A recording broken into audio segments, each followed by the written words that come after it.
Kojarzycie ten materiał? Najgorsza gra wyścigowa kiedykolwiek zrobiona. $3 miliony budżetu. Let's go. This is what happens when 10 big companies and the government spend 5 years and $3 million on a game. It's called Driving in Tehran, and here's the rabbit hole that opened beneath it. Let's begin. It's 2005 in Iran, and news are breaking out about an upcoming major game release made by the traffic police. The trailers were being showcased on TV, featuring popular actors and characters, which built up massive hype around it. The main goal of the game was to teach traffic laws and promote safe driving. It was made by the traffic police. Czy kiedykolwiek coś z rządowym projektem związanym z grami komputerowymi nie wypaliło? Przecież to są rzeczy, które się dosłownie zawsze sprawdzają, nie? After all, and they contracted a company called SRP to develop it. Sounds like a simple project, but the head of SRP, Dr. Sami, had much bigger ambitions. He wanted Iran and his company to enter the video game industry big, and he would do that by first making his own game engine, which took over 2 years and $2 million of taxpayer money to develop. Still, it wasn't enough, so he convinced 10 other companies to sponsor his game. He raised over $1 million this way and spent the next 3 years making the game. This was the official story and it was... Trzeba oddać naprawdę komuś szacunek, że potrafi coś takiego wyciągnąć, nie? Nie macie wrażenia? $2 miliony z budżetu Iranu wyciągnąć? To trzeba mieć dobrą gadkę albo świetnie przedstawiony plan, żeby wytłumaczyć, że to ma sens. Looking good. 70 people spent 500,000 hours on the game and recreated one of the Tehran's 22 districts with advanced traffic AI and physics, totaling to over 10,000 lines of code. I'm sure they meant millions. The game would eventually come out with a price tag of $5, which was a lot. Iran is a country where piracy is legal. People were used to buying pirated game discs for $1 or $2, and SRP knew this, so they implemented 2 layers of DRM into the game, with the first one being the government. Dr. Sami basically threatened people who would attempt to crack the game, saying they'd be dealing with the police, talking about morals and advocating for copyright law while hypocritically using unlicensed FIFA 98 soundtrack in the trailer. On top of that, the game would require an activation code linked to your computer's ID and only accessible through either telephone or their website, which wasn't even up at the time, and the phone line was consistently busy during the launch week. The game would eventually be cracked at some point, and here it is. The main menu offers us with 2 paths that lead to 5 different endings, and here it is. The main menu offers us with 2 paths that lead to 5 different endings, so here's the story.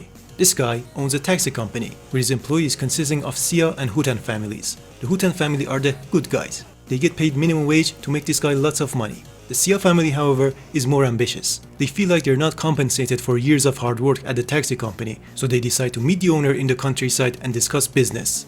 It's all going well until Sia decides to shamelessly plug one of the game's sponsors into the conversation, which is his Dark Piss Soda company.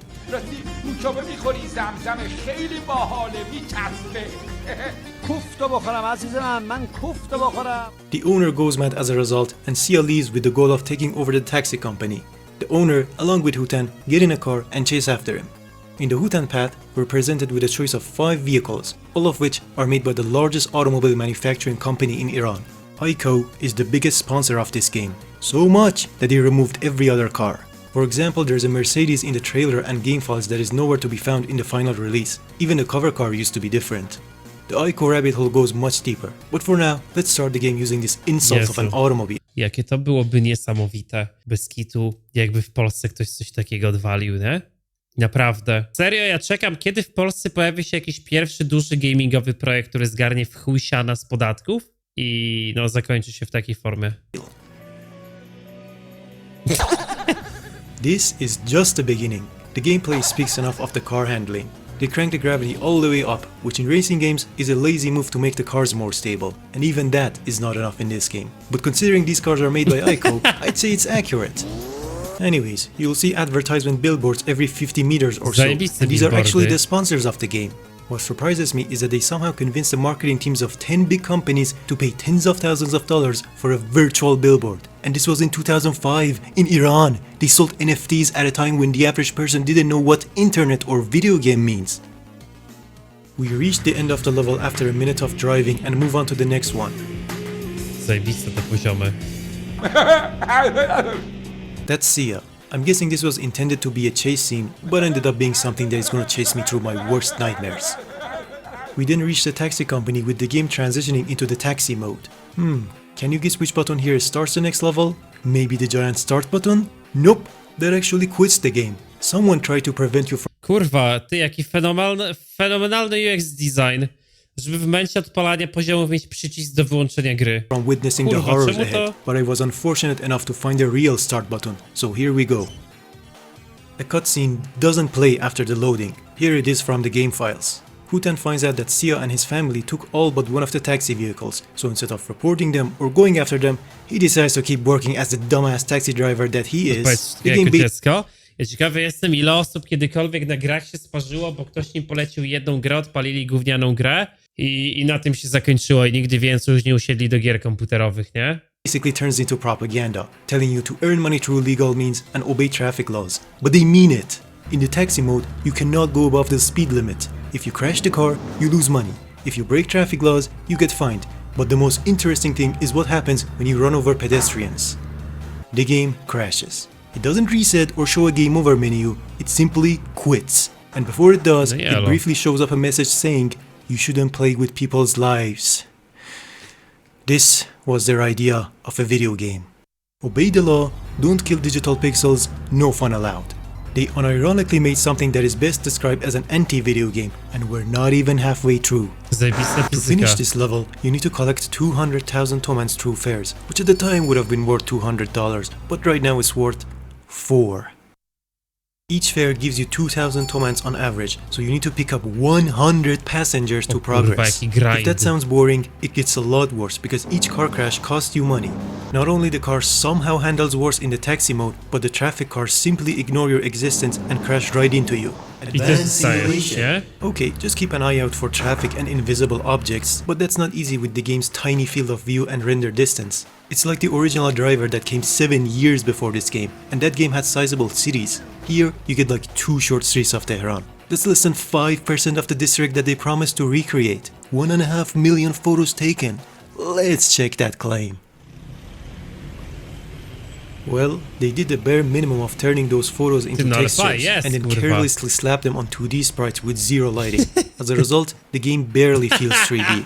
It's half-assed and some alleyways are straight up skipped. Still, this is the only part of the game where you can see a small trace of effort, Forking and I Pro mam don't think myszkę. it came from SRP, but rather another company who was closely tied to and funded by the police. They made all the animations for the game and probably borrowed parts of the city from their other projects. They even got to reference the game in one of their future animations. Baba ej walczamy poliska, a ta polskie masztie. Ej no uteru no tu softa. This animation contains unseen footage showcasing police cars that are absent in the final release. There are actually unused voice files related to police chatter, and they are hilariously awful since they didn't have voice actors. The biggest anomaly, however, is this Warcraft trailer in the movies folder. Alongside it, there are much better looking Co tu jest napisane? Myślałem, że to jest kurwa po polsku wiśnia. Normalnie is this trailerek z Warcraft trailer Warcrafta. in the movies Elo? folder. Alongside it, Sprawdzali, czy there are cinematyki much better looking działają. renders that make you question what went wrong. We'll get to that, but for now, we need to collect $4 to progress. But if you get fined a total of $12 instead, you get a bad ending. Not only you can randomly get fined, but the traffic law isn't exactly clear in the game, which you know was the whole point of it. You can buy back the Sia family after collecting $4. The ending cinematic is just a generic scene with text written on top of it, and the audio is completely messed up. In the bad ending, Sia will open up a new taxi company, which will bankrupt yours. Very sad. Anyways, we still have to play as Sia in the other story branch. So after taking over the taxi company, Sia gets a phone call. Apparently, the owner of the taxi company is in bad health. Sia has a sudden change of heart and rushes over to help him. Just don't ask how he got his hands on an ambulance or how the character models look. If you're too late, the owner dies, cry emoji. But otherwise, you'll need to pay 1 million tomans in hospital fees since the owner doesn't have insurance. Funnily enough, 2 of this game's sponsors are insurance companies. They filled half the game with advertisements but forgot to mention them when they had the perfect Ja pierdolę. Stary, jak można zrobić grę z taką ilością sponsorów, nie? Giga jest zadowolony z tej myszki. Nie, to kurwa zabawne. Kole taką po prostu wcisnęli randomowo w trakcie dialogu, jak to ona nie jest uzależniająca. Ale jak fabularnie wprowadzili ubezpieczenie i 2 firmy związane z ubezpieczeniami, to jednak nie szło, stary, tego połączyć. opportunity. And guess how you're going to Przepiękne. save up the money? Yeah, it's the same thing as before, with 5 times the amount. If only there was a faster way, but they removed the bad ending from this path. Here's the cutscene from the game files. Oho. Z archiwum Mix. Not much is known about this ending other than Sia does something illegal and ends up being wanted by the police. But did you really think they were going to let you commit crimes in a video game? Even the worst rated scam game in history, Big Rigs, gave you more freedom. Hell, even a cancelled game whose sole purpose was to be as boring as possible ends up being more functioning and entertaining than this $3 million digital abomination. Worse yet, it has more propaganda and advertisement than a game made in North Korea.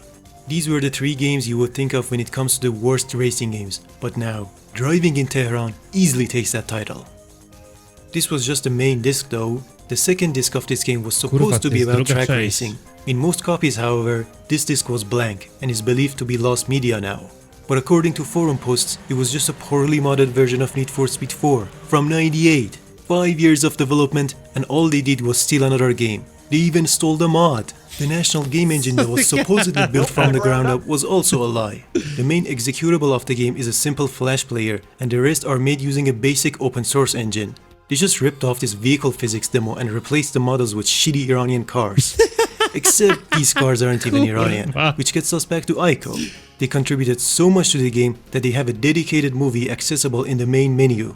It's basically just a long advertisement showcasing their achievements, but let's look at them, shall we? They started out by making Hillman arrows in the 60s. Hillman, however, is based in Britain. Now in the 90s, they started manufacturing various models of Peugeot. Peugeot, however, is a French company. For 30 years they never made a car themselves, but in 2001 they introduced Samand, the national car. Their slogan, which can also be found in the game, was Samand the Iranian car.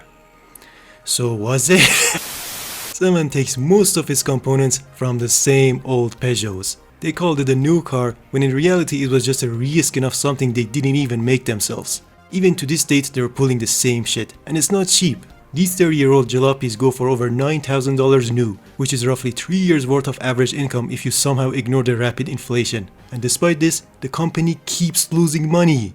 How is that possible? The long answer can fill another video, but short answer, people steal money. Cause there's no way that any of those $3 million went towards developing the game. So where did it go? In Dr. Sammy's pockets, of course. But we need more proof. Where are SRP and Dr. Sammy today? Aside from forum discussions, here's every website that has an article about driving in Tehran. The first one is written by one of the biggest Iranian news publications, and it's entirely false. As usual.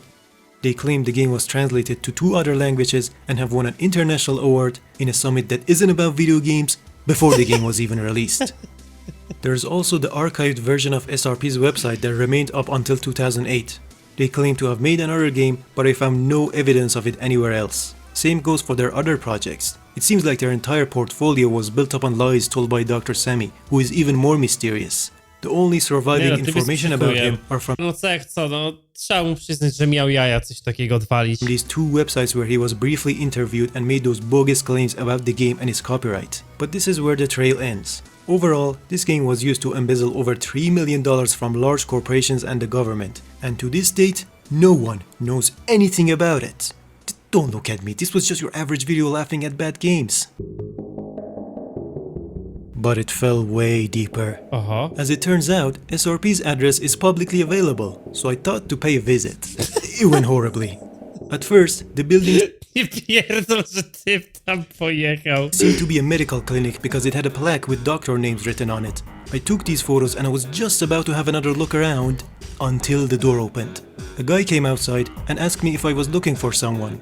I told him I was looking for Mr. Sammy but must have gotten the wrong address. He then started asking why I took photos of the building and then called his brother to come down as well. After realizing he wasn't about to give up, I turned on my phone's background recorder. He's right. I started taking a video of the building as soon as I entered the alleyway, then came closer to take a photo of the plaque. And they knew all of these.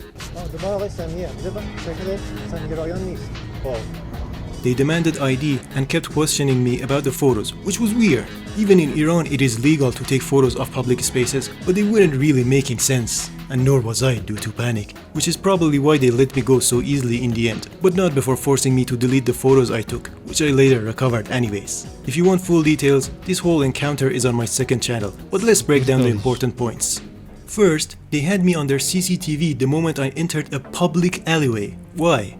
Second, their response suggests that SRP is still operating in that building, but I didn't dare bring it up again. Third, why did they want my photos removed when literally anyone can check out the building from the outside? And finally, they had their names on a plaque beside the door. So I looked them up and yeah, one of them is registered as a general doctor and the other is a dentist. The reported addresses are outdated, but they used to be just a few buildings away from each other. I also tried calling SRP's phone number, but it was blocked, which usually only happens if you don't pay the phone bill. So why are a bunch of doctors so paranoid about a random dude taking photos of their building to the point of actively watching their cameras? Shouldn't they be Kurwa, jest busy with jakiś patients update in the do tej middle of a sprawy? working day? Why open up a clinic in such an inaccessible and relatively uncrowded part of central Tehran? Why not update your address? And most importantly, what ties do they have to SRP? I don't know, this whole thing is not making any sense. It is clear though that something fishy is going on at SRP's address, but I'm not getting paid enough to look into this any further. There's just one more loose end left to address. This guy. Well, he used to be a very popular TV presenter and is still active to this date.